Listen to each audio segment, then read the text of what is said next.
Hello viewers, আসসালামু আলাইকুম। আমি মোহাম্মদ আমিনুল ইসলাম আপনাদের সাথে আজকে আবার উপস্থিত হয়ে গেলাম। আশা করি সবাই ভালো আছেন। তো আজকে আপনাদের সাথে যে ভিডিওটি শেয়ার করব সেই ভিডিওটির বিষয়বস্তু হচ্ছে একটি ডিজেল ইঞ্জিনের টার্বোচার্জার সম্বন্ধে। তো অবশ্যই সবাই সম্পূর্ণ ভিডিওটি দেখবেন আর আমাদের চ্যানেলটি অবশ্যই সাবস্ক্রাইব করবেন। তো টার্বোচার্জার একটি গাড়ি অত্যন্ত ভাইটাল একটি পার্ট। যে সমস্ত গাড়িতে টার্বোচার্জার ব্যবহার করা হয় সেই টার্বোচার্জারটির একটি বিশেষ ওয়ার্ক প্রিন্সিপাল আছে। তো দেখতে পাচ্ছেন এটি একটি 1 KD ইঞ্জিন, 1 KD ইঞ্জিন দেখতে পাচ্ছেন। তো এই ইঞ্জিনটি সংযোজন করা হয়েছে হচ্ছে একটি ডাইনার পিকআপে। তো এই পিকআপটিতে যে ইঞ্জিনের সাথে যে টার্বোচার্জারটি আছে এটা হচ্ছে সেই টার্বোচার্জার দেখতে পাচ্ছেন। এই অংশটি হচ্ছে টার্বোচার্জার নিচের। তো টার্বোচার্জার সাধারণত ইঞ্জিনের যেই পোড়া গ্যাস আছে বা এক্সজস্ট ম্যানিফোল্ড আছে, এক্সজস্ট ম্যানিফোল্ড দিয়ে যে পোড়া গ্যাসটি বের হয়ে যায় সেই পোড়া গ্যাসটিকে নিয়ে কাজ করে। দেখতে পাচ্ছেন এটি হচ্ছে এক্সজস্ট ম্যানিফোল্ড। তো এক্সজস্ট ম্যানিফোল্ডের সাথেই সাধারণত টার্বোচার্জারটি সংযুক্ত করা থাকে দেখতে পাচ্ছেন। তো টার্বোচার্জারটি সাধারণত বায়ুমণ্ডলে যে প্রেশার থাকে বাতাসে, সেই তার থেকে অধিক প্রেশারে যাতে ইঞ্জিনে বাতাস প্রবেশ করে সেজন্য টার্বোচার্জারটি ব্যবহার করা হয়ে থাকে দেখতে পাচ্ছেন। এটা দুইটা কারণ। একটা কারণ হচ্ছে ইঞ্জিনের পারফরমেন্সটা ডেভেলপ করা, আর আরেকটা হচ্ছে ইমিশনটা কন্ট্রোল করা। এক্সজস্ট ফ্লুইডটাকে যদি আমরা কাজে লাগাইতে পারি তো সেই ক্ষেত্রে আমরা এখানে ইঞ্জিনের পারফরমেন্সটা বেটার হবে। ইঞ্জিনে যে পরিমাণ বাতাস প্রয়োজন হবে সেই পরিমাণ থেকে অধিক পরিমাণে বাতাস টার্বোচার্জারের মাধ্যমে ইঞ্জিনে প্রবেশ করানো যায়।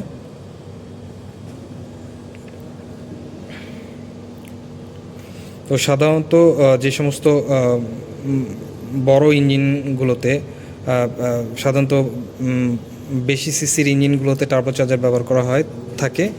এর মধ্যে ডিজেল ইঞ্জিন টার্বোচার্জার অধিকতর ব্যবহার করা হয়ে থাকে।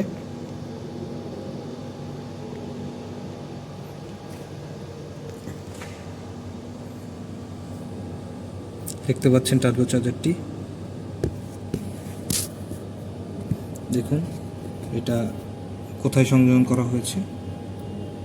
এক্সজস্ট ম্যানিফোল্ড থেকে যেই ম্যানিফোল্ডটি যে অংশটি সেই অংশটির সাথে এই যে টার্বোচার্জারটি সংযোজন করা হয়েছে দেখুন, দেখতে পাচ্ছেন।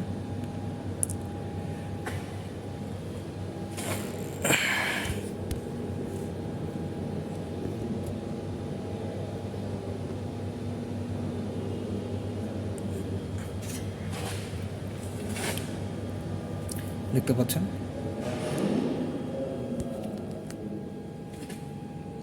এই টার্বোচার্জারের ভিতরে একটি মোটরের মতো থাকে, যেটি হচ্ছে এক্সজস্ট ম্যানিফোল্ড থেকে যে বাতাসটি বের হবে সেই বাতাসটির মাধ্যমে সেটা ঘুরবে এবং সেটার মাধ্যমেই ইনটেক ম্যানিফোল্ডে যে পরিমাণ বাতাস প্রয়োজন সেই বাতাসটি সেটা সাকশন করবে দেখতে পাচ্ছেন। এটা দুইটা অংশ। এই একটা অংশ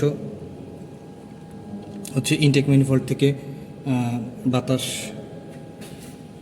টানবে দেখতে পাচ্ছেন। এই পাইপটি দিয়ে হচ্ছে বাতাস টানবে। দেখুন এই পাইপটি কোথা দিয়ে কোথায় সংযুক্ত হয়েছে এটা এয়ার ক্লিনার বক্সের মধ্যে দেখতে পাচ্ছেন। এয়ার ক্লিনার বক্সের সাথে এটা হচ্ছে এয়ার ক্লিনার বক্স। এই এয়ার ক্লিনার বক্সে এই পাইপটির সাথে হচ্ছে এটা একটা অংশ সংযুক্ত করা থাকে দেখতে পাচ্ছেন। আর অপর আরেকটি অংশ সংযুক্ত করা থাকে হচ্ছে অপর সাইডে দেখতে পাচ্ছেন। এই ক্লিনার বক্সের সাথে সংযুক্ত করা হয়েছে একটি পাইপ এবং অপর আরেকটি যেই অংশ সেই অংশটি হচ্ছে ইনটেক ম্যানিফোল্ডের সাথে সংযোগ করা হয়েছে। দেখুন এখান দিয়ে যে পাইপটি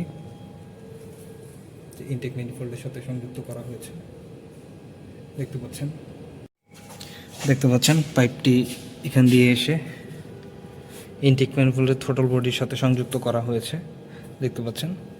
তো সর্বোপরি কথা হচ্ছে টার্বোচার্জারটি সাধারণত হচ্ছে আপনার ইঞ্জিনের পারফরমেন্সটাকে ডেভেলপ করার জন্য অনেক ক্ষেত্রে দেখা যায় যে পাহাড়ি এলাকাতে হিল ট্র্যাকে যখন গাড়ি যায় তখন সেক্ষেত্রে বায়ুমণ্ডলের বাতাসের প্রেশারটা কম থাকে।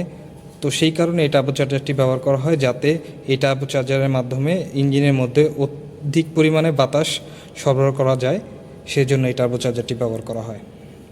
তো সবাই ভালো থাকবেন, আমাদের চ্যানেলটি অবশ্যই সাবস্ক্রাইব করবেন, যদি ভিডিওটি ভালো লাগে অবশ্যই শেয়ার করবেন। আসসালামু আলাইকুম।